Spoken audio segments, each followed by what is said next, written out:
Yusabbihu lahus samawatus sab'u wa man fihin. Kita rujuk ayat tu dalam surah Al-Isra.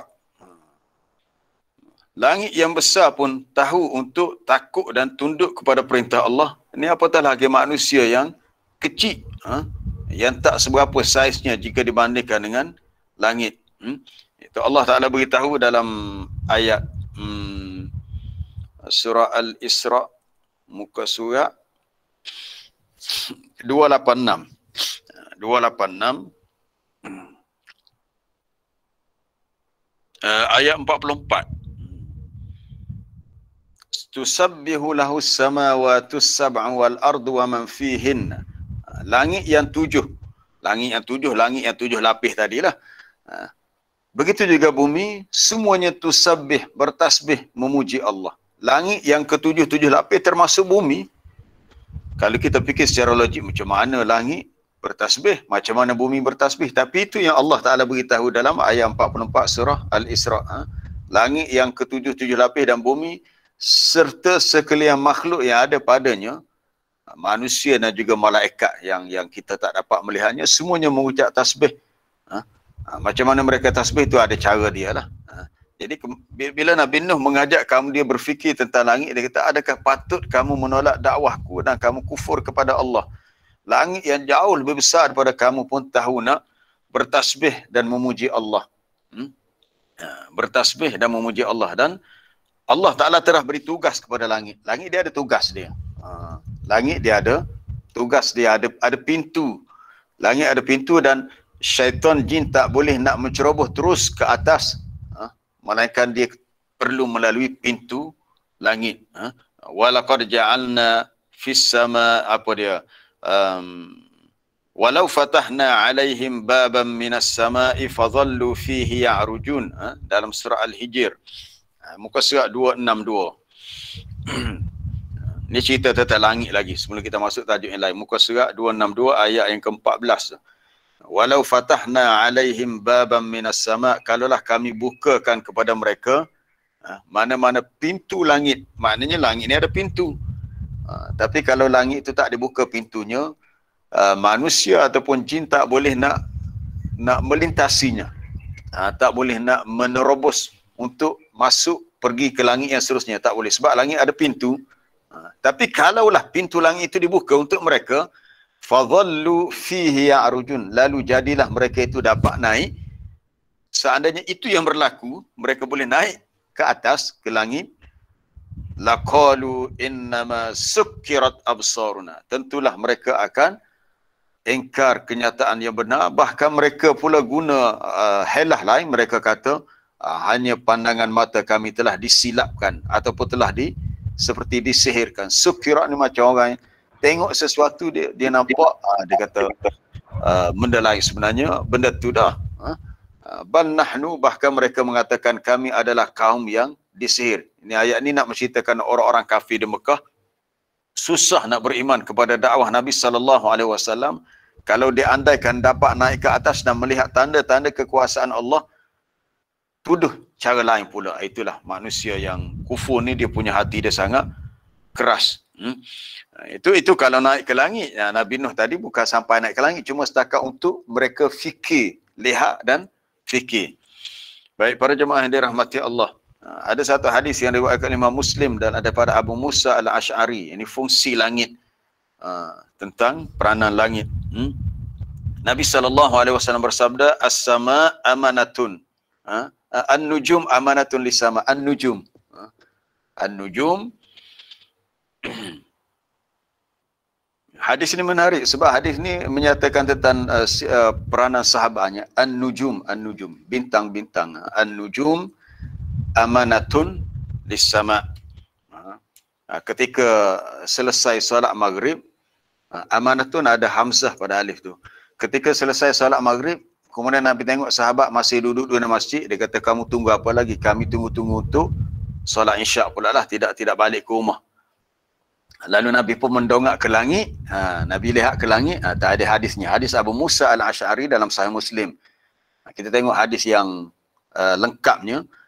Kata Abu Musa, sallainal maghrib, kami telah salat maghrib bersama dengan Rasulullah sallallahu alaihi wasallam. Tapi dalam hadis macam itulah dia sebut umum salat maghrib itu, tak disebut tarikhnya bila hari apa, tak disebut. Cuma dia beritahu kami telah salat maghrib. Summa qulna, kemudian kami berkata, lau jalasna hatta nusalli ma'ahu al-isya. Macam mana kalau kita duduk terus dalam masjid, nanti kita akan salat isyak dengan Nabi pula, maknanya kita tak payah pulang ke rumah. Lalu fajalasna, lalu sahabat-sahabat yang lain pun duduk bersama Abu Musa al-Asy'ari di masjid. Lalu fakharaja alaina, lalu Nabi pun keluar, dah salat maghrib Nabi keluar. Maksudnya Nabi dah pulang ke rumah. Nabi menjenguk semula daripada pintu rumah dia. Tengok sahabat ni masih di masjid. Nabi kata, maziltum hauna, duduk sini lagi? Kamu masih di sini lagi? Lalu kata mereka, ya Rasulullah, sallaina ma'akal maghrib. Kami dah salat maghrib bersama dengan kamu. Kemudian kami berkata, tak apalah, kami tak nak pulang ke rumah. Najlisu hatta nusalliya ma'akal isya. Kami nak duduk di sini sehingga kami dapat salat isyak bersama dengan kamu. Ini kalau sahabat, ialah kita zaman pandemik COVID ni, masjid tak dibuka, tak boleh pergi, itulah cerita sebelum ni lah. Atau insyaAllah lepas ni bila COVID dah berakhir nanti, sebaiknya lah kalau kita tak ada urusan apa-apa yang penting, kita duduk di masjid. Biasanya mana-mana masjid ada menganjurkan program kuliah maghrib. Kita duduklah sekejap. Mungkin ada ilmu yang kita boleh ambil, mungkin ada nasihat yang kita boleh kutip selama kita berada antara maghrib dan isyak. Paling tidak pun kalau tak ada kuliah, kita duduklah sekejap untuk habiskan wirid kita untuk habiskan bacaan Quran kita. Lalu Nabi kata, ahsantum, bagus kamu. Bagus kamu. Ahsantum, bagus kamu. Kemudian apa sambungannya? Mana Ustaz Rusdan ni dah hilang paparan tadi. Nabi kata ahsantum. Kemudian antara yang lain Nabi sebut, dia beritahu bahawasanya bintang itu adalah penjaga bagi langit. Apabila datangnya apa yang Allah Ta'ala janjikan kepada langit, maka hilalah bintang. Maka begitu juga Nabi kata, aku adalah penjaga bagi sahabatku bila aku pergi, maka datanglah kepada sahabatku apa yang Allah Ta'ala janjikan. Sahabat-sahabatku adalah penjaga untuk orang yang selepasnya. Apabila sahabatku sudah pergi, maka datanglah apa yang dijanjikan. Ini tentang besarnya peranan sahabat dalam menjaga sunnah Nabi SAW, sehingga Nabi membandingkan antara bintang dengan langit sebab kita tahu bintang ni adalah, kita dah bincang dalam surah Al-Mulk dulu, bintang ni Allah Ta'ala jadikan sebagai rujuman lisyayatin. Kembalikan matan hadis tadi Ustaz Rusdan yang tadi, yang hadis Sahih Muslim tadi, untuk kita kaitkan dengan peranan bintang sebagai penjaga bagi langit. Lalu Nabi beritahu, baik. Bila sahabat beritahu, kami duduk di masjid sebab nak tunggu solat isyak, ahsantum au asabtum. Nabi kata bagus dan betul lah. Lalu farafa'a ra'sahu ila sama', lalu Nabi mengangkat kepala ke langit, itu dia mendongak ke langit. Dan wa kana katsiran mimma yarfa'u ra'sahu, dan banyak sekali itu ramai pula. Jadi Nabi, bila Nabi mendongak tengok ke langit, sahabat lain pun ramai juga yang angkat ke langit. Tengok kok ada apa di langit. Lalu sebenarnya Nabi nak beritahu an-nujum amanatun lis-sama'. Nabi kata bintang-bintang ni adalah penjaga bagi langit. Amanatun ni penjaga bagi langit. Fa idza zahabatin nujum, bila bintang dah pergi atas sama' ma tu'adun, datanglah kepada langit apa yang dijanjikan. Bintang dah pergi, sama ada muncul waktu siang ataupun berlakunya kiamat. Baik, nanti kita tengok syarahnya sikit. Lepas tu Nabi nak beritahu, aku adalah amanatun li ashabi, aku adalah penjaga bagi sahabatku. Jadi sebelum Nabi sebut dia penjaga bagi sahabat, dia bandingkan bagi langit pun ada penjaga bintang. Langit ada penjaga bagi langit bintang, itu menjaga daripada diceroboh oleh syaitan-syaitan yang cuba mendengar perkhabaran gaib di langit. Aku adalah penjaga bagi sahabatku. Fa idza dhahabtu ata ashabi ma yu'adun.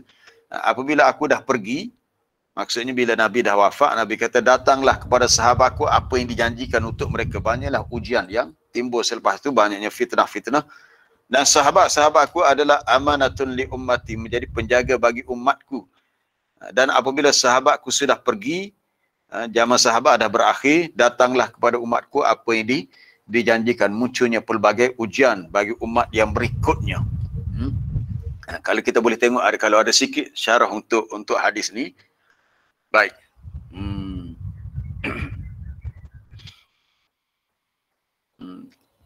Apabila perginya bintang itu pada perenggan yang baris yang keempat tu, fa idza zahabatin nujum, bila bintang sudah pergi, datanglah kepada langit apa yang dijanjikan. Itu maksudnya innan nujum, bintang, madamat baqiyatan fas-sama'u baqiyatan. Bintang tu selagi dia masih kekal ada, masih ada situ, duduk situ, maknanya dunia ni masih belum kiamat, maka langit pun macam tu juga. Sebab apa? Sebab bila berlaku kiamat, kedua-duanya akan musnah. Tu kita boleh lihat dalam surah At-Takwir. Idzas samaun, idzas syamsu kuwirat wa idzan nujumu kadarat. Atau ada dipetik wa idzan faidzan kadarat an-nujum, bila bintang dah bertaburan. Jadi bintang ni dia ada kaitan dengan langit. Bila langit dah, idzas sama'un syaqqat, idzas sama'un fatat, bila langit dah pecah terbelah, bintang pun berguguran, hilang lenyap. Masa tu berlakulah kiamat. Jadi ini nak cerita tentang kiamat. Kemudian Nabi nak bandingkan, dia adalah penjaga bagi sahabat dia. Ini selagi Nabi masih ada, para sahabat terpelihara daripada minal fitan, segala fitnah. Apa maksud fitnah di sini? Fitnah di sini bukannya tuduhan-tuduhan jahat, tuduhan palsu. Fitnah ni ujian-ujian yang boleh menggoncangkan agama. Selagi Nabi masih ada. Sebab tu kita lihat bila Nabi wafat akan berlaku satu peristiwa yang besar di zaman Khalifah Abu Bakar, gejala riddah. Ramai umat Islam yang murtad. Itu yang dikatakan fitnah. Berlakunya peperangan dan juga wartidad manirtadda minal Arab. Kemudian ramailah orang-orang Arab, khususnya Arab Badui, Arab kampung yang murtad. Berlaku apa lagi? Ikhtilafil qulub. Hati mereka berselisih, maknanya tak sependapat sebagainya. Hadis ini menyatakan tentang kelebihan sahabat. Tapi menariknya bila Nabi sebut tentang perbandingan tadi, dia penjaga bagi sahabat, sahabat penjaga bagi umat dia, dia bandingkan dengan langit dan bintang. Bintang penjaga bagi langit. Cuma tajuk hari ini kita tak bincang tentang bintang dah, tak ada, sebab tajuk ini tentang langit. Langit yang sifatnya ada sab'a samawatin tibaqa.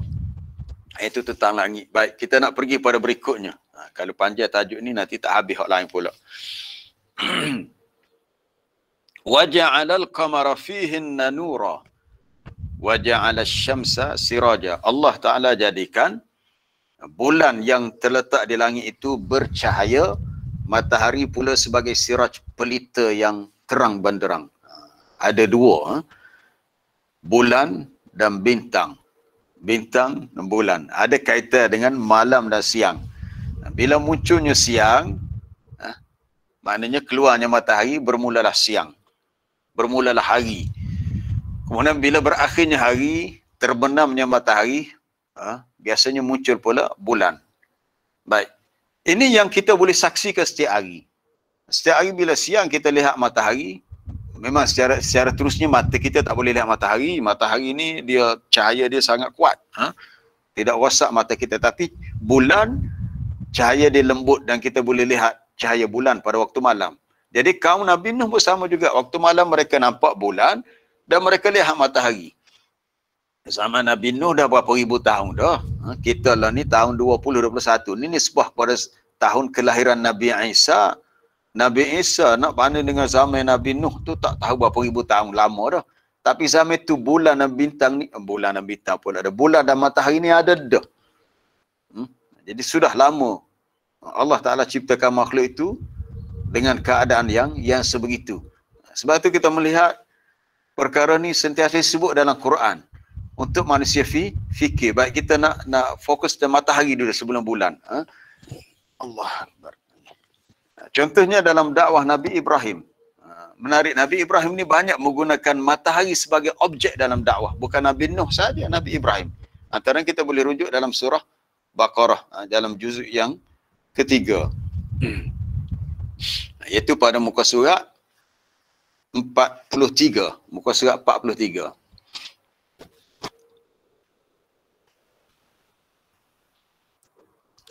Nabi Ibrahim pun menggunakan matahari sebagai objek ketika berdakwah dan berhujah dengan Raja Namrud. Alam tara ilal ladzi hajja Ibrahim fi rabbih an atahu Allahul mulk. Tidakkah engkau lihat ataupun kamu rasa pelik ya Muhammad tentang orang yang berhujah berlawan membantah Nabi Ibrahim dengan sombong mengenai Tuhannya. Yang mana orang tu Allah Ta'ala beri kuasa kepadanya, kuasa pemerintahan. Maksudnya Raja Namrud itulah. Ketika Nabi Ibrahim berkata kepadanya, Rabbiyalladzi yuhyi wa yumiit, Tuhankulah yang menghidupkan yang mematikan. Tuhankulah ini Allah Ta'ala yang berkuasa menghidupkan makhluknya dan mematikannya. Lalu Raja Namrud yang sombong itu kata, ana uhyi wa umiit. Ya, aku juga boleh menghidupkan mematikan. Nabi Ibrahim pun kata, oh kalau macam tu fa innallaha ya'ti bisyamsi minal masyriq. Maka sesungguhnya Allah Ta'ala dia yang menerbitkan matahari daripada sebelah timur. Jadi cabar punya cabar, akhirnya Nabi Ibrahim menggunakan matahari sebagai bahan ataupun sebagai kaedah untuk dia cabar Raja Namrud. Kalau macam ni ginilah, kita tukar topik, jangan guna topik hidup mati. Setiap hari kita nampak matahari. Allah Ta'ala Tuhanku, dia menerbitkan matahari sebelah timur. Kalau macam tu fa'ti biha minal maghrib. Kalau kamu rasa kamu betul-betul berkuasa dan kamu mengaku kamu Tuhan, terbitkanlah dia daripada sebelah barat. Lalu fabuhital ladzi kafar. Tercenganglah orang kafir itu. Sebab apa? Sebab dia tahu dia tak boleh buat apa-apa. Matahari semenjak dulu, bukan zaman Nabi Ibrahim, semenjak Allah Ta'ala ciptakan alam ni, memang begitulah sifat matahari, dia keluar daripada sebelah timur dan dia terbenam sebelah barat. Dinamakan al-masyriq, tempat muncul. Masyriq itu isim makan kepada asyraka yusyrik, mana tempat dia naik. Matahari dia naik sebelah timur dan dia terbenam sebelah barat. Semenjak dulu lagi Allah Ta'ala menetapkan peraturan sebegini. Kemudian tentang kisah Nabi Ibrahim juga, tentang kisah Nabi Ibrahim bila dia berhujah dengan kaum dia. Tadi dengan Raja Namrud, dengan kaum dia pula. Maksudnya dia punya modus operandi dakwah sama dengan Nabi Nuh. Mengajak kaum dia fikir tentang makhluk yang ada di langit, matahari, bulan, langit. Itu dalam surah Al-An'am, muka surat 137. 137. Bermula ayat 75. Wa kadzalika nuri Ibrahim malakutas samawati wal ard. Dan demikianlah kami perlihatkan kepada Nabi Ibrahim akan kebesaran dan kekuasaan langit kami di kebesaran dan kekuasaan kami di langit dan di bumi. Allah Ta'ala perlihatkan supaya Nabi Ibrahim nampak dengan jelas kebesaran dan kekuasaan Allah di langit dan bumi. Maksudnya Nabi Ibrahim dapat melihat dengan mata hati lah. Malakut ni, istilah malakut ni kalau dalam ilmu tasawuf dia ada maksud lain. Tapi Quran beritahu malakut bukannya alam gaib. Malakut ni alam yang kita boleh lihat. Tapi kita kena lihat dengan pandangan mata hati. Bukan kalau setakat kita lihat langit, langit tinggi. Bumi yang kita pijak ni. Tapi Nabi Ibrahim dia boleh melihat kebesaran kekuasaan Allah pada langit dan bumi dengan pandangan lain. Bukan alam tu alam gaib. Malakut merujuk kepada alam yang ada di langit dan bumi yang dia boleh dilihat dan boleh dirasai oleh seseorang itu akan keagungan Allah di sebaliknya. Supaya Nabi Ibrahim termasuk orang-orang yang yakin. Kemudian tibalah waktu malam. Falamma janna alaihi al-lailu ra'a kaukaba. Bila muncul waktu malam, lalu dia melihat kaukab, planet ataupun bintang. Jadi oleh kerana kaum Nabi Ibrahim ketika dia berada di Iraq, di Baghdad, tak tahulah di Baghdad tapi di Iraq, bukan di tempat lain, semasa dia masih mudanya, dia melihat kaum dia ada yang menyembah bintang. Lalu dia kata, hadza rabbi, inilah Tuhanku. Maksudnya adakah ini patut aku jadikan Tuhan? Ayat ni sebenarnya dalam bentuk istifham, cuma tak dizahirkan istifham. Seolah dia berkata, Seolah-olah dia nak mengatakan, hal hadza rabbi, hai kaumku, kalau kamu sembah ini sebagai Tuhan, adakah aku rasa ini Tuhan aku? Jadi seolah-olah ada istifham, inikah Tuhanku? Tetapi falamma afala, bila bintang itu sudah lenyap, kerana dah muncul waktu siang. Dia waktu sebenarnya bintang tu ada waktu siang, cuma kita tak nampak sebab lebih terang cahaya matahari. Sebenarnya bintang tu dia tetap ada di langit waktu siang, waktu malam. Cuma kita nampak waktu malam sebab tak ada matahari. Waktu siang cahaya matahari menyebabkan hilang cahaya bintang. Lalu Nabi Ibrahim kata, la uhibbul afilin, aku tidak suka kepada yang hilang terbenam. Maksudnya benda ni sebenarnya tidak layak untuk kamu sembah, untuk kamu jadikan sebagai Tuhan. Ini dipanggil hujah mantiqiyah. Dia benar berdepan dengan orang kafir yang tak reti Quran hadis, kita kena lebih banyak menggunakan hujah mantiqiyah, hujah mantik. Kemudian bila tiba waktu malam dan dia melihat bulan pula, falamma ra'al qamar. Tajuk kita untuk ayat yang berikutnya tentang bulan dan matahari. Bila Nabi Ibrahim lihat bulan yang sudah bazigon, sudah muncul di langit, terbit bersama dengan cahaya yang bersinar, lalu dia bertanya kepada kaumnya, hadza rabbi, maksudnya hal hadza rabbi, kamu rasa inikah Tuhan aku? Kalau kamu sembah bulan, adakah bagi aku ini Tuhanku? Kemudian keesokan harinya bulan tu dah tak ada dah, sebab dah terang, cerah cahaya matahari. Lalu Nabi Ibrahim kata, la illam yahdini rabbi, kalaulah Tuhanku, yakni Allah Ta'ala tidak beri petunjuk kepada aku, la akunanna minal qaumin dhallin, nescaya jadilah aku termasuk orang yang sesat. Jadi aku tak mahu sesat sebagaimana kamu sesat. Sebab kamu menyembah benda yang tak sepatut kamu sembah. Akhirnya dia kata, falamma ra'asyamsa, apabila dia melihat matahari. Matahari akhir sekali, sebab matahari yang paling besar, matahari yang paling terang. Sudah basirah, sudah sinar cahaya, sudah nampak cahayanya waktu siang. Dia memberikan pertanyaan yang sama. Dia kata, hadza rabbi, adakah kamu rasa ini Tuhanku? Kalau kamu sembah matahari, sebab kaum dia ada yang sembah bintang, ada yang sembah bulan, ada yang sembah matahari. Dan inilah akbar, yang paling besar. Berbanding dengan bulan dan bintang, matahari ini paling besar. Tetapi akhirnya bila tiba waktu malam, matahari pun lenyap juga. Falamma afalat, maka tak kala matahari sudah terbenam, Nabi Ibrahim kata, qala ya qaumi inni bari'um mimma tusyrikun, wahai kaumku, aku berlepas diri, aku tak mahu terlibat dengan perbuatan syirik yang kamu lakukan, iaitu kamu sekutukan Allah dengan cara sebegini. Maka kita boleh ambil di sini, Nabi Ibrahim juga mengajak kaum dia dalam dakwah untuk berfikir, untuk mencari Tuhan yang sebenar, bahawasanya apa yang mereka sembah, termasuk matahari dan bulan itu, tidak layak untuk dijadikan Tuhan. Ini kaum yang sesat. Maka Allah Ta'ala berpesan tentang perkara itu, antaranya disebut dalam surah Fussilat.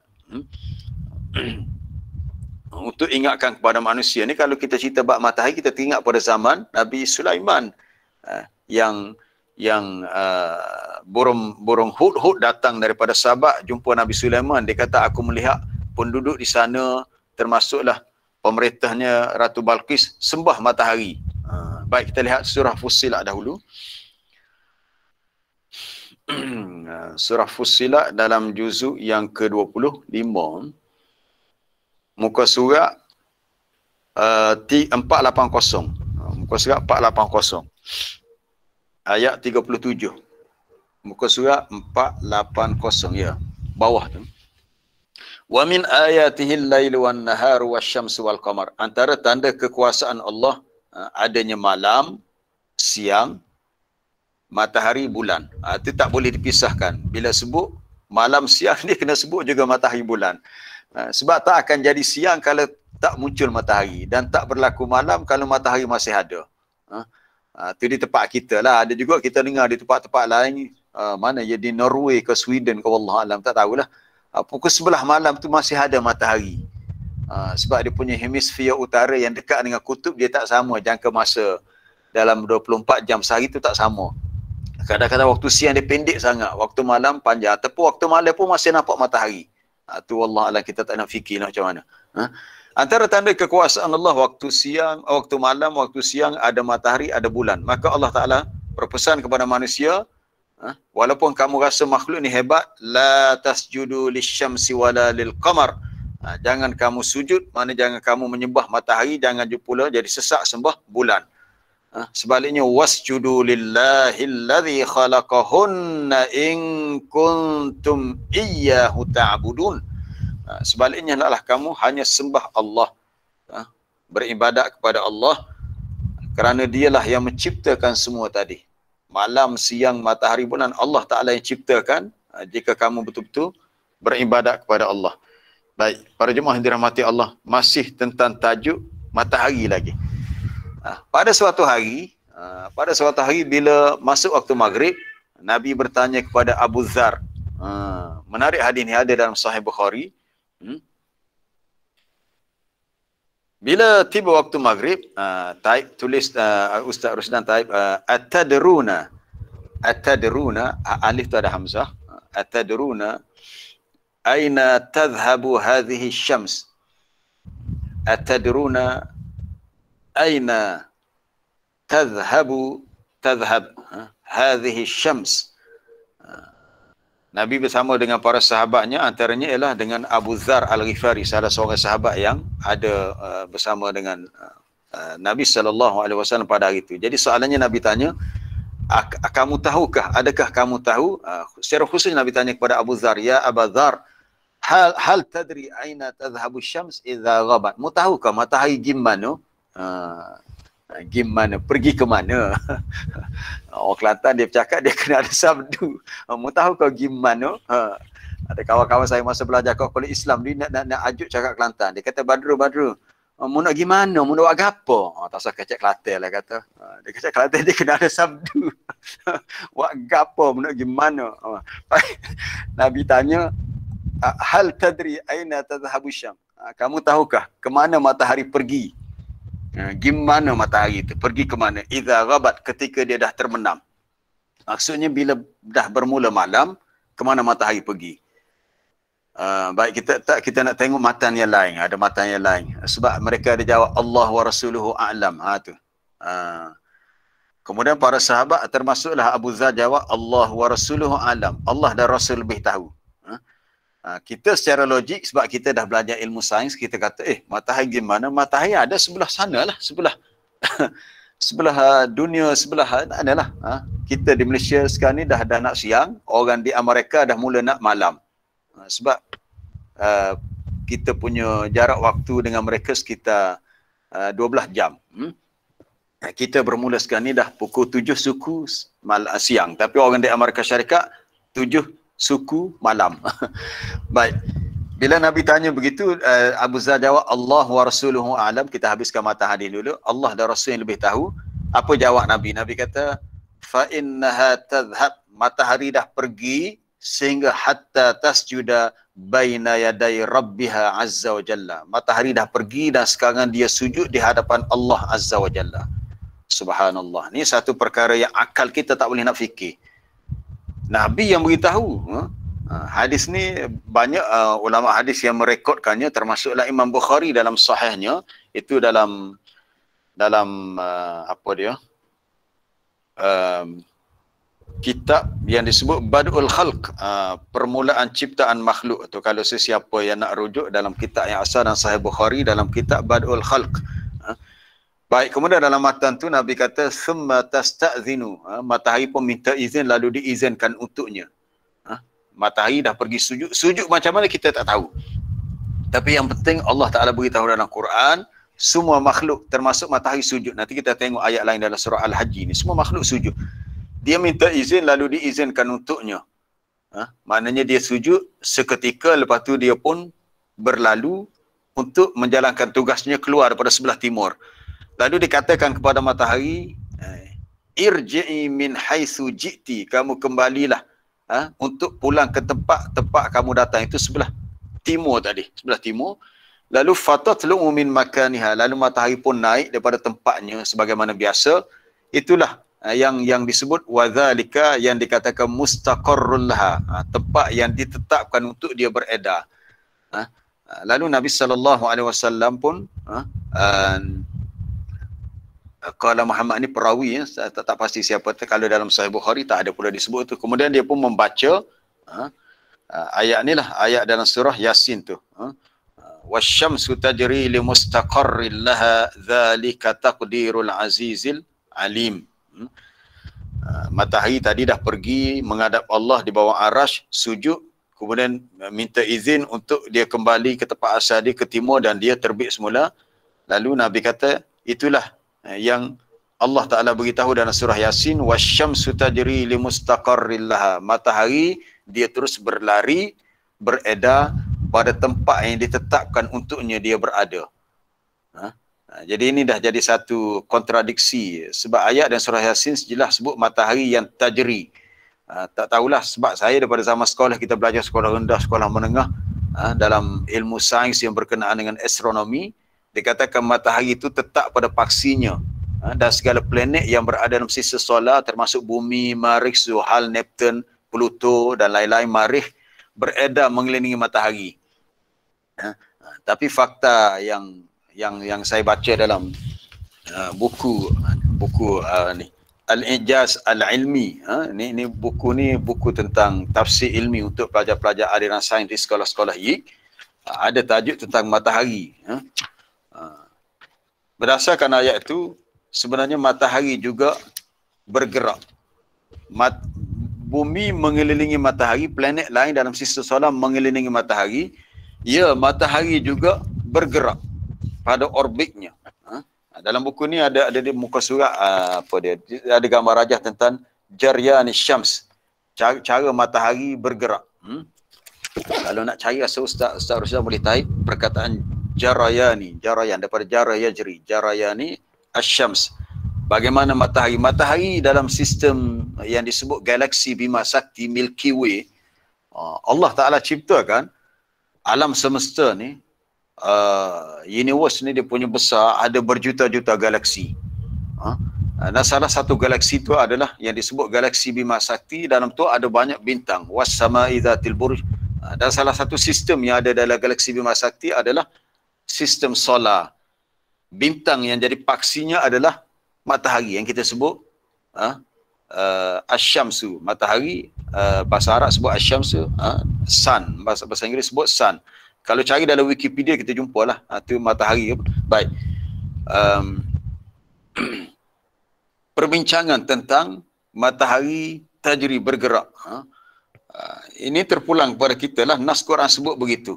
Bahawasanya matahari sebagaimana bulan mengelilingi bumi, bumi mengelilingi matahari untuk melengkapkan perkiraan setahun. Ya, pada masa yang sama juga matahari juga beredar pada orbitnya, yang kita sebut orbit. Sebab dalam ayat surah Yasin di akhir tu Allah Ta'ala sebut apa dia? Wasyamsu tajri li mustaqarril laha dzalika taqdirul azizil alim. Lasyamsu yanbaghi laha an tudrikal qamara walal lailu sabiqun nahari wa kullun fi falakin yasbahun. Wa kullun, semuanya, bintang, matahari, bulan, semuanya berada pada orbit, fi falak yasbahun, dan kalian berenang, bergerak. Itu ada perbincangan dalam website tertentu tentang sifat matahari yang Jaryani Syams, tentang pergerakan matahari. Cuma bila kita nak kaitkan dengan kisah dakwah Nabi Nuh ajak kaum dia berfikir macam mana matahari itu dianggap sebagai sirahnya, cahaya yang sangat.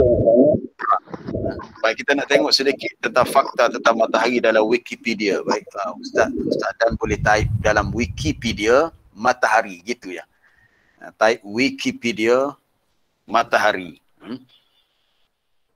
Banyak manfaat matahari ni.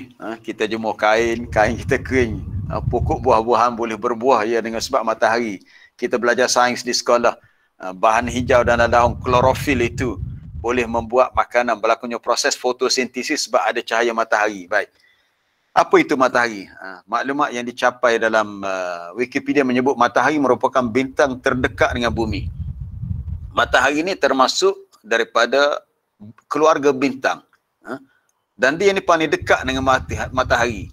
Ada fakta yang menyebut dalam buku inilah yang dengan saya Al-Ijaz Al-Ilmi, bilangan bintang di langit ataupun di angkasa lepas lebih banyak daripada pasir di atas muka bumi. banyaknya bintang, tak tahu nak cerita. Bintang yang paling dekat dengan bumi saja itu matahari. Kalau 2, 3 tak tahulah, hanguhlah kita. Dan jaraknya berapa? Jaraknya, kalau saya baca salah, tuan betulkan. 149,980,000 kilometer. Subhanallah. Tak boleh nak bayangkan, jauh. Matahari dengan bumi jaraknya 149,980,000 kilometer. 149,980,000 kilometer. Matahari dan 8 buah planet membentuk sistem suria ataupun dipanggil sistem solar. Matahari mempunyai garis pusat ataupun diameternya. Berapa tu nak baca? 1,391,980 kilometer. Dia punya diameter besar. Berapa kali saiz bumi baru menyamai matahari. Dengan suhu permukaan 5,500 darjah Celsius dan suhu terasnya 15 juta darjah Celsius. Subhanallah. Sebab tu apa sahaja makhluk kalau dicampakkan ke matahari. Matahari ni ada graviti sebenarnya. Ada graviti dan dia dipenuhi dengan gas-gas yang sentiasa menyebabkan dia terbakar sejak dulu lagi. Dan dia dikelaskan sebagai bintang kerdil jenis G ni, kita tak tahulah, kena tanya orang ngaji ilmu sains astronomi. Maknanya nak bandingkan bintang-bintang lain, matahari ni kecil ni.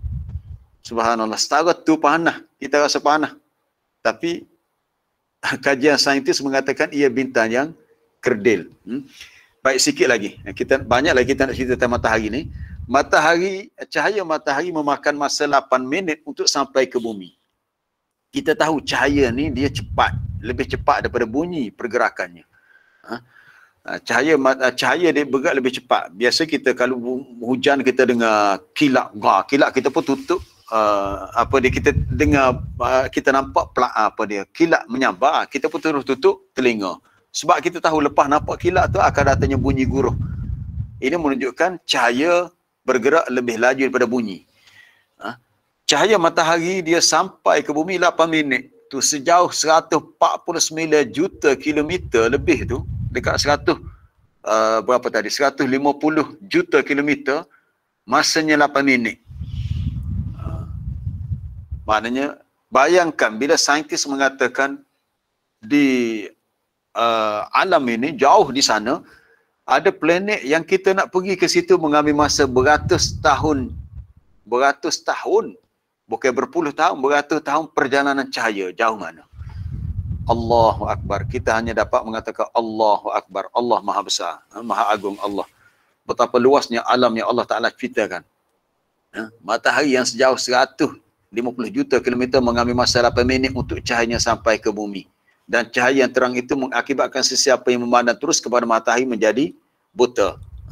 Matahari merupakan satu bola plasma dengan jirim sekitar 2 kali 10 30 darjah kg ni. Saya tak faham ni, kena tanya orang belajar sains sebab dia ada kaitan dengan ilmu fizik ni.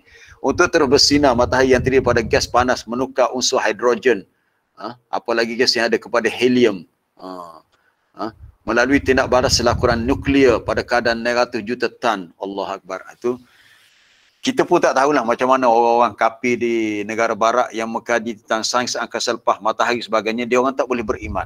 Sebab tak sampai, ilmu wahyu tak sampai kepada dia orang. Adakah dia orang tak fikir bahawasanya kewujudan matahari di angkasa lepas, adanya bulan, matahari itu bukan berlaku secara nature, bukan semula jadi, melainkan Allah khaliquhu, Allah yang menjadi pencipta bagi segala makhluk yang wujud ini.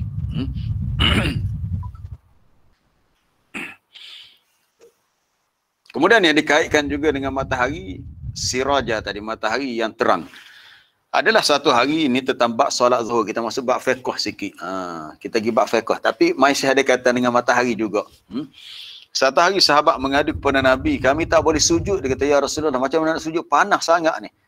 Masjid Nabi ni, dia bukan semua tempat ada bumbung, ada tempat yang terus mendapat cahaya matahari. Jadi musim tu musim as-saif. Saif ni musim panas. Lalu Nabi kata apa dia? Nabi kata fa'abridu bis salati. Itu matan hadisnya.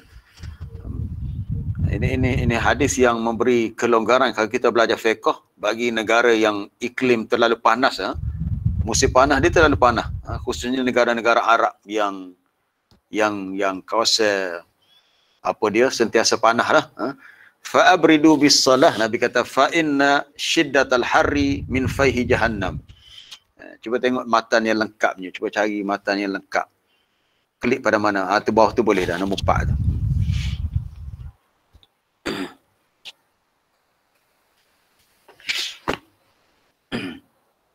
Bila sahabat mengadu terlalu padas, Nabi kata inna shiddatal harri min fayhi jahannam. Sesungguhnya panas yang bersengatan itu datangnya daripada hembusan neraka jahannam.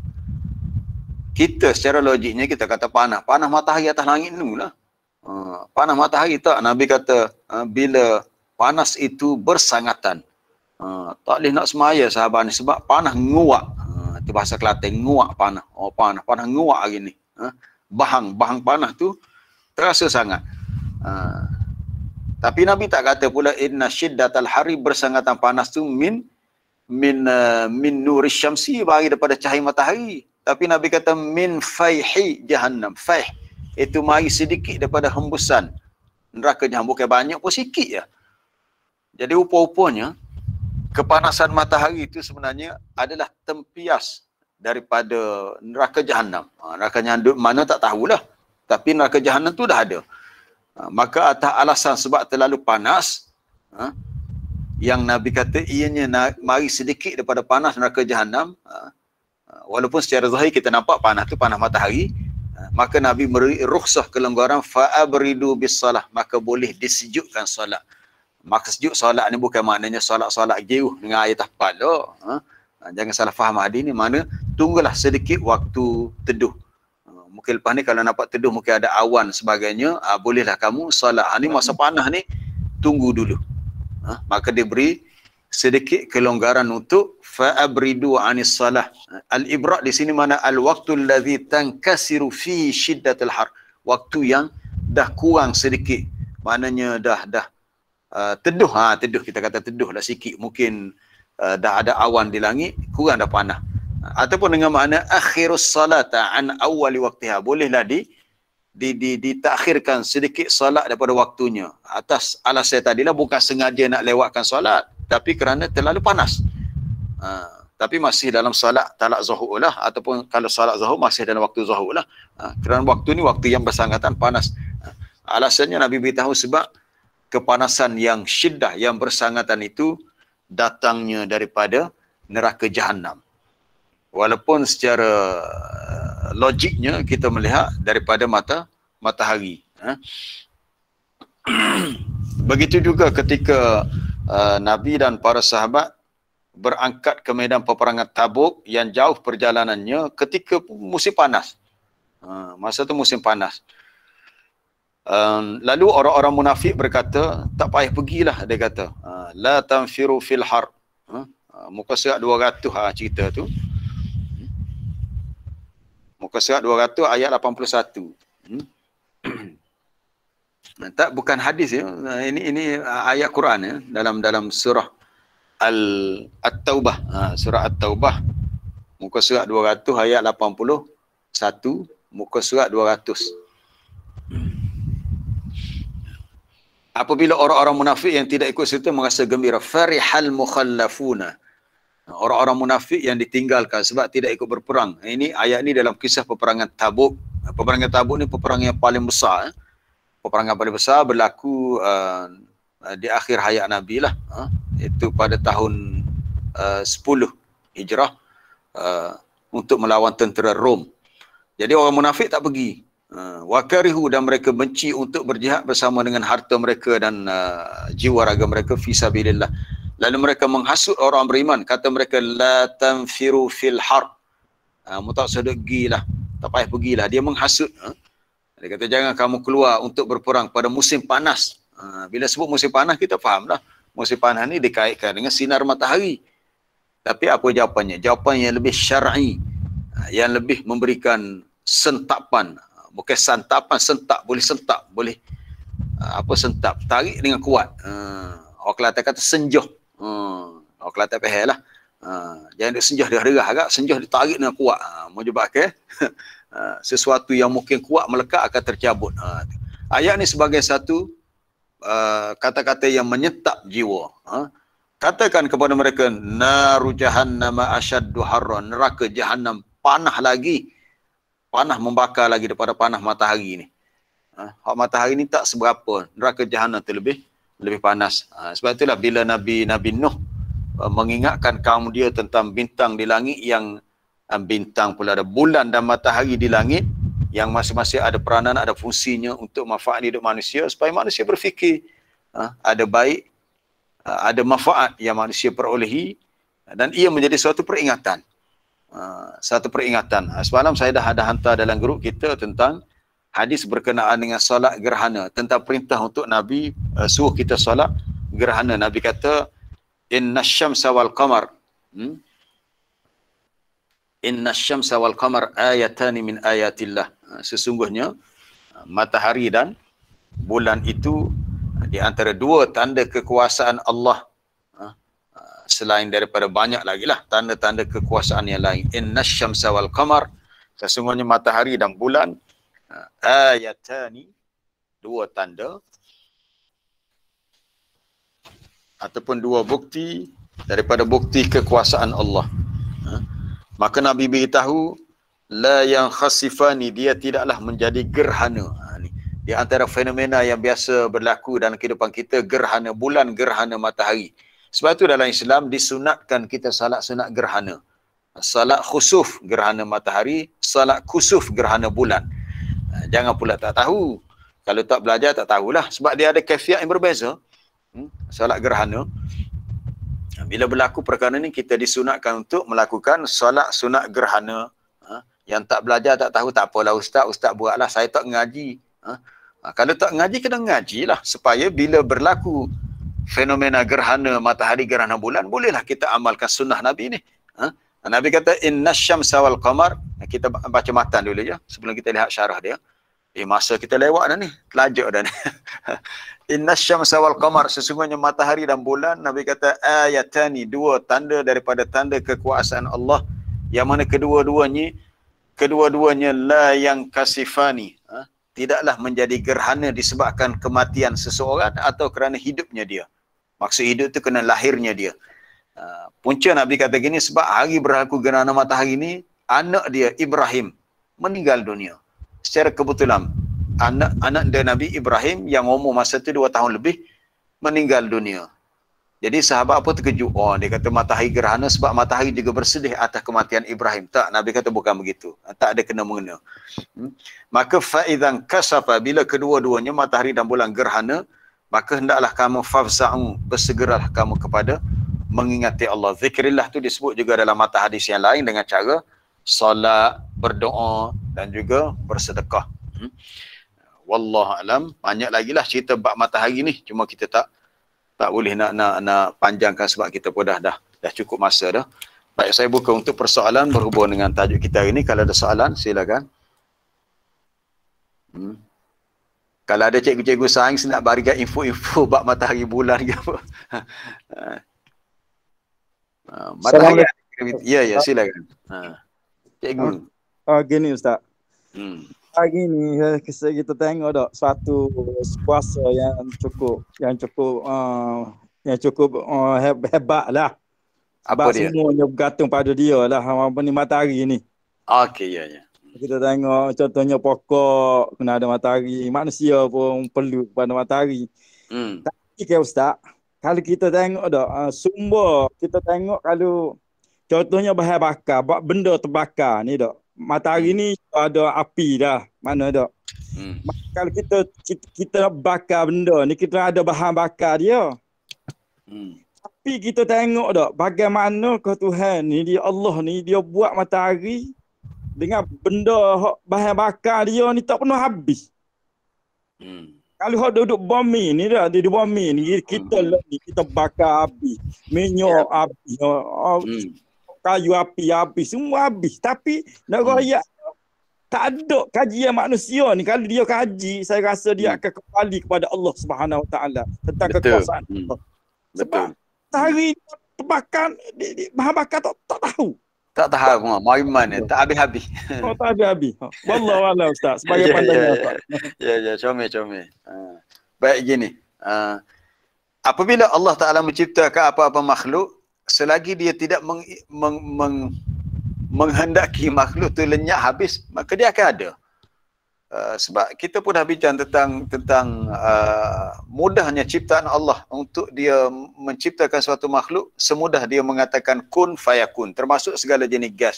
Cuma teori sains mengatakan kewujudan segala planet dalam cakrawala ini melalui proses tekanan gas yang menyebabkan akhirnya berlakulah suatu istilah yang disebut oleh saintis dengan Big Bang, letupan yang besar, kesan kepada kemampatan gas-gas tadi. Tapi dia orang tu tak sebab dia tak kembali kepada Allah sebagai pencipta, dia tak sebut tentang Tuhan. Dia kata hasil pada kemampatan gas tadi akhirnya berlakulah satu Big Bang. Kalau cari dalam Wikipedia, istilah Big Bang, satu letusan yang besar, akhirnya terbentuklah planet-planet, gas-gas, maka antaranya matahari. Jadi dalam cakrawala ni rupanya ada gas, dan planet bumi ni planet yang paling banyak oksigen, sebab planet bumi paling banyak air. Kita belajar sains, kita tahu air ni adalah sebatian antara dua gas, hidrogen dan oksigen. Ingat lagi masa belajar sekolah dulu, bila buat eksperimen di makmal sains, gas, oksigen, hidrogen terhasil air, dia akan bunyi pop. Dia bunyi pop. Itu maknanya ada oksigen, hidrogen. Sebenarnya benda ni ada dalam alam yang Allah Ta'ala ciptakan ini. Jadi kalau kita nak bicara dari sudut habis tak habis, apa yang ada dengan Allah memang tak habis. Keadaannya gitu. Apa dalilnya? Bila cikgu tanya masalah habis tak habis tadi, kita rujuk ayat dalam surah An-Nahlu. Masalah habis tak habis ni. Sebab Allah Ta'ala dah beritahu apa yang ada dengan dia memang tak habis. Apa yang ada dengan kita, dia berikan kepada kita, satu masa dia akan habis. Ma indakum yanfadu wa ma indallahi baq. Muka surat 278. Muka surat 278 pada ayat yang ke-96. Yalah, betul lah, kalau orang kafir yang tak beriman, dia mengkaji Quran, dia berfikir, tak ada sebab untuk dia tidak terima agama Islam sebagai cara hidup dia. Sebab bukti dah jelas sangat dah. Ma indakum yanfad. Allah Ta'ala kata sebenarnya apa yang ada pada kamu dia akan habis. Hak ada dengan kita, hak tu hak ada dengan kita pun Allah Ta'ala juga bagi, tapi dia bersifat sementara, dia akan habis. Tetapi wa ma indallahi baq. Apa yang ada di sisi Allah dia tetap kekal, dia tak habis. Jadi termasuklah macam matahari tadi, selagi Allah Ta'ala tidak menghendaki ianya lenyap, ianya hilang, maka dia kekal, dia berada di situ, dia tak habis duduk situ. Dia akan habis, berakhir riwayat kehidupannya bila dunia ni kiamat, iaitu idza syamsu kuwirat, bila kiamat. Jadi segala nikmat yang ada dengan kita yang Allah Ta'ala bagi, dia bersifat sementara, dia akan habis. Keadaannya begitu. Jadi ialah kita nak fikir logik akal kita, kadang-kadang kita fikir juga planet bumi yang besar ni daripada mana Allah Ta'ala ambil tanah untuk jadikan, ini cara orang Kelantan kata cara mikir bodoh lah. Kita kata tu ambil mana tanah besar jadi planet bumi ni, kita kata itu tak boleh nak fikir lah, itu kerja Allah.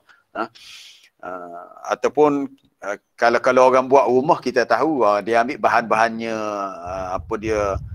batu-batanya, semennya, besinya, dia beli di kedai. Bahan-bahan tu Allah Ta'ala dah sediakan. Tapi macam mana bahan tu Allah Ta'ala ciptakan, itu macam mana tu kita tak boleh nak fikir. Sebab kekuasaan Allah berada di luar kemampuan kita untuk kita memikirkannya. Termasuklah ilmu Allah pun. Assalamualaikum Ustaz. Ya, silakan. Salam. Ya, Puan Rohana. Okey, dalam sains memang betul, bulan, matahari, bumi itu adalah beredar bersama planet lain mengelilingi matahari. Tapi di samping dia beredar, dia juga berputar. Betul. Dan kejadian siang dan malam adalah kerana putaran bumi. Betul. Jadi apabila kita menghadap ke arah matahari, bahagian yang menghadap matahari, dia kejadian siang. Dan betul. Bahagian yang tidak, yang di belakang lah kan, sebab kita spiral kan bulan. So yang terlindung oleh cahaya matahari, dia malam. Jadi maknanya matahari itu dia bergerak di paksinya, dan kita berputar sambil beredar. So betul. Beredar tu menjadikan setahun. Tapi berputar tu menjadikan satu hari. berputar kerana makna kita nampak terbit matahari terbit di sebelah timur kerana kita beredar arah berlawanan. Betul. Jadi bila kita berputar tu matahari kekal di situ, jadi kita yang bergerak berputar dan kita nampak matahari di sebelah timur dan tenggelam di sebelah barat. Dan pada waktu yang sama macam Ustaz kata tadi kan, bila Malaysia siang, maknanya sebelah yang terlindung tu adalah malam. Dan bulan tu sebenarnya tidak bercahaya. Dan kita nampak dia cahaya kerana pantulan daripada cahaya matahari. Jadi tadi perkataan berputar tu tak ada, tapi sebenarnya memang semua planet sambil dia beredar dia berputar. Ya, betul dah. Ya begitulah. Cuma apabila nas Quran sebut dengan bergerak ataupun dengan tajri berlari tadi, sebenarnya termasuk dalam pengertian itu ialah dia punya putaran dia. Betul lah, putaran dia. Pada masing-masing tu dia berputar dan dia bergerak pada masa yang sama. Ya betul lah, macam Cikgu Rahana sebut tadi, bumi berputar pada orbitnya. Pada masa dia berputar, dia juga mengelilingi matahari. Maknanya semuanya bergerak. Semuanya bergerak. Dan pergerakan tu Allah Ta'ala sebut dengan yasbahun. Dalam surah Yasin, berenang. Dia tak kata yamshun, berjalan, sebab planet tu tak ada kaki. Dia tak sebut dengan, tapi sebut dengan berenang. Jadi seolah-olah pergerakan tu berlaku dengan slow, dengan perlahan. Slow tu sebab space ni sangat luas. Jadi tak nampak kelajuan dia. Tapi sebenarnya laju. Sebenarnya laju. Sebagaimana kalau kita belajar sains, bila saintis menghantar satelit ke angkasa lepas, satelit itu perlu berada pada kelajuan yang sama dengan pergerakan bumi. Sebab kalau dia bergerak terlalu laju, kemungkinan dia akan jauh pergi ke angkasa lepas. Tapi kalau bergerak perlahan, akhirnya mungkin dia akan tersasar masuk dalam atmosfera dan ditarik oleh graviti, menyebabkan satelit itu akan jatuh. Jadi saintis dah setting dah kelajuan satelit itu untuk dia kekal pada kedudukannya. Jadi teori yang saintis buat tentang satelit itu sebenarnya sama dengan apa yang Allah Ta'ala ciptakan pada matahari, bulan dan bintang. Jadi wa kullun fi falakin yasbahun. Terima kasih pada Cikgu Rahana atas info tambahan tadi. Ada soalan saya nak maklum sikit tentang soalan tadi tentang bumi terhampar. Ayat yang kita boleh rujuk iaitu apa dia? Wa ilal ardi kaifa sutihat. Bumi bagaimana ia dihamparkan. Sebenarnya sifat hamparan tu merujuk kepada ianya besar. Bukannya bumi ini dah bentuk flat. Bumi ini kita tahu bentuk sfera. Itu memang diakui. Bulan pun sfera juga, bulat juga sebagaimana matahari. Cuma hamparan itu merujuk kepada bahasa yang mudah orang Arab faham sebab kita manusia ni kecil, adapun bumi ini sangat besar. Ya, silakan, ada soalan Cik Jamsyuri. Okey, Assalamualaikum Ustaz. Salam. Nak tanya pasal ni Puan Rohana kata tadi kan, bumi ni tidak bercahaya.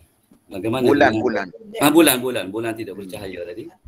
Bagaimana dengan ayat wa ja'ala qamara fihi nura tu? Ayat tu. Sebab ayat tu merujuk kepada sifat cahaya yang lembut. Cahaya yang lembut. Asalnya betul lah, asalnya sebab dia adalah pembalikan. Macam kita macam nilah, macam kita tengok dalam air. Kita tengok dalam air nampak bulan. Sebenarnya air itu tak bercahaya, tapi cahaya daripada bulan, cahaya daripada lampu masuk dalam air dan kita dapat, dia boleh melantunkan balik. Sebagaimana objek-objek yang macam cerah, macam cermin. Kalau kereta yang cat metalik hok kilat tu, bila suluh dia boleh memantulkan cahaya. Jadi cahaya asal adalah cahaya matahari. Sebenarnya cahaya tu Allah Ta'ala yang ciptakan. Jadi cahaya daripada bulan asalnya daripada matahari menghasilkan cahaya yang apa tadi, yang lembut ataupun cahaya yang tidak menyakitkan mata bila kita melihatnya. Jadi sifat cahaya itu bukan merujuk pada asal bercahaya, tapi sifat pantulan, pembalikan daripada cahaya matahari. Baik, kita berhenti setakat tu, masa pun dah lewat sebab saya pun ada kelas hari ni. Semalam tak apalah, kemarin hari kebangsaan, hari cuti, tak ada kelas. Hari ni ada kelas tu, tak boleh lah. Dah dekat 7:50 dah ni. Terima kasih kepada semua. InsyaAllah kita sambung untuk ayat yang berikutnya. Jadi apa yang kita boleh simpulkan akhirnya untuk tadabbur kita ialah setiap hari bila munculnya siang, bila berakhirnya siang, ada doa-doa wirid-wirid yang kita kena baca. Itu yang disusun oleh contohnya Imam Hasan Al-Banna dan lain-lain tokoh ulama. Doa yang Nabi baca siang dan malam tu memang ada. Maknanya kita sentiasa mengingati Allah waktu akhir siang, waktu awal siang. Bahawasanya kita memulakan hidup ini kerana Allah dan kita tidur malam pun kerana Allah, supaya kita masih ada kesempatan untuk terus beribadat kepada Allah selagi kita masih bernyawa. Subhanakallah bihamdika asyhadu an la ilaha illa anta astaghfiruka wa atubu ilaik. Wa sallallahu wa sallama ala nabiyyina Muhammad wa ala alihi wa sahbihi. Walhamdulillahi rabbil alamin. Assalamualaikum warahmatullahi wabarakatuh. Waalaikumsalam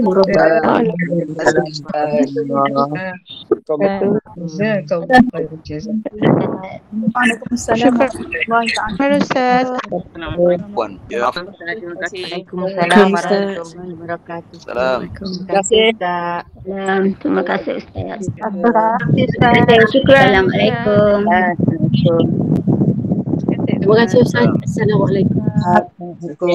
Terima kasih Ustaz. Assalamualaikum. Assalamualaikum.